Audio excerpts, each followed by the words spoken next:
Good evening, dear students. So let us see some numerical problems related to center of gravity of an arc. तो ये notes already मैंने आप लोगों को share किया है, मैंने बाहर को शेयर किया था। आई होप आप सभी ने मिला होगा। तो हम ये न्यूमेरिकल देखते हैं, आज ये न्यूमेरिकल ट्राई करते हैं। So so the question is find the centre of gravity of the arc of the astroid. तो ये एस्ट्रॉइड का इक्वेशन है x to the power 2/3 plus y to the power 2/3 equal to a to the power 2/3।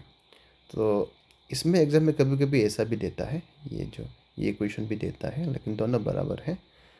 Line in the first quadrant. तो asteroid आप already मालूम है, उसका equation भी मालूम है, उसका डायग्राम भी मालूम है आप। तो अभी आपको क्या करना है, ये एस्ट्रॉइड का आर्क, वो भी आर्क जो है क्या होना है, lying in the first quadrant. तो वो आर्क का आपको सेंटर ऑफ ग्रेविटी निकालना है। तो हमने यहाँ बना दिया है एस्ट्रॉइड का जो आपका डायग्राम है, ये मैंने बना दिया है। तो इसके लिए क्या करेगा, let us right first given part, the given equation of the curve that is asteroid, let it be equation number 1। And हमें ऑलरेडी मालूम है एस्ट्रॉइड का प्रॉपर्टीज़। तो यहाँ पे मैंने लिखा है विच meets x axis at the points plus minus a, 0 and it meets y axis at the point 0, plus minus a। तो आप ऑलरेडी मालूम है आपका एस्ट्रॉइड जो है वो x एक्सिस को प्लस a और माइनस a पे कट करते हैं, एंड देन y एक्सिस को आप a और माइनस a, ये आपने यहाँ मैंने बना दिया है। तो नेक्स्ट आपको देखना है, we know the curve 1 that is astroid is symmetrical about the line y equal to x। Okay, आप इसको थोड़ा सा रखिए, हो जाएगा। आपको मैंने प्रॉपर्टी पहले बता दिया था, asteroid is symmetrical about both the axis, x axis और y एक्सिस दोनों के रेस्पेक्ट में सिमेट्रिकल है। तो अभी हमें यहाँ पे क्या करना है, arc of the asteroid lying in first quadrant, ये हमें पहले फाइंड आउट करना है। तो इसके लिए हम पहले इसको मिटा देते हैं, लेट अस चेक। या तो अभी अब देखा जाए तो फर्स्ट क्वाड्रेंट में देखा जाए तो अब यहाँ पे ए से लेके बी तक, ये फर्स्ट क्वाड्रेंट ए से लेके बी तक, ये आर्क के लिए आप सेंटर ऑफ ग्रेविटी निकलना है। तो हमें देखना है ये आर्क जो है फर्स्ट क्वाड्रेंट में लाई होता है, और ये आर्क जो है आप देखा जाए तो एक simple line y equal to x, ये लाइन पे क्या होता है, सिमेट्रिकल है। तो हमने इसलिए लिखा है we know that the curve 1 is symmetrical about the line y equal to x। और line y equal to x आप ऑलरेडी मालूम है, मैंने डायग्राम में भी बना दिया है ये। तो ये आप आराम से अभी ड्रॉ कर सकता है, line y equal to x। तो अगर आप सिमेट्रिकल नहीं निकल पाता है तो आप डायरेक्ट फॉर्मूला में जाना है, बस यहाँ पे सिमेट्री निकालना। मतलब अगर आपका आर्क जो है सिमेट्रिकल है तो ऑब्वियसली ये लाइन ऑफ सिमेट्री में ही आपका सेंटर ऑफ ग्रेविटी लाई होगा।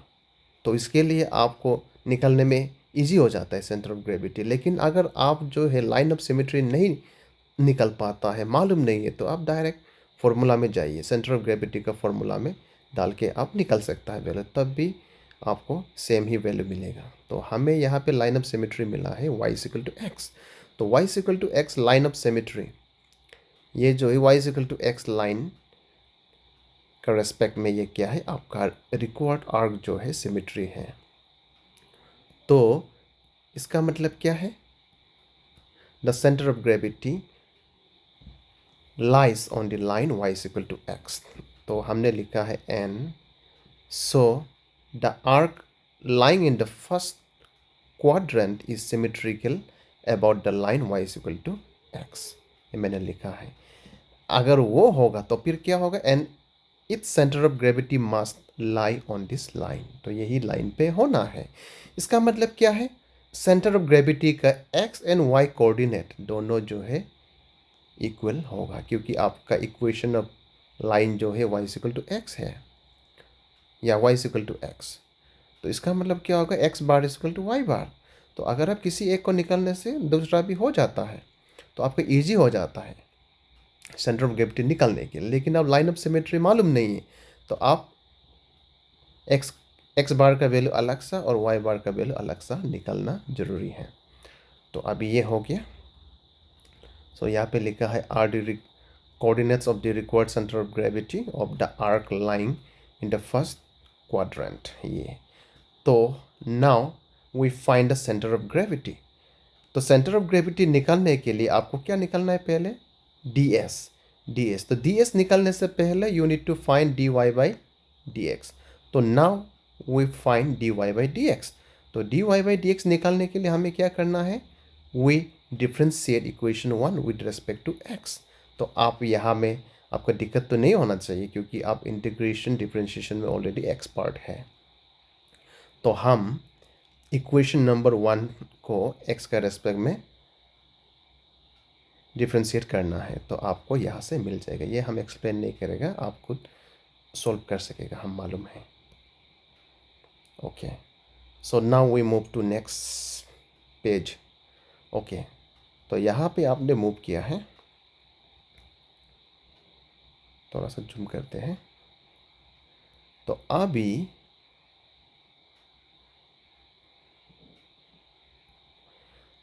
यहाँ पे आपने सॉल्व किया है और वैल्यू इधर आया है, dy by d x is equal to minus x to the power minus 1/3 by y to the power minus 1/3।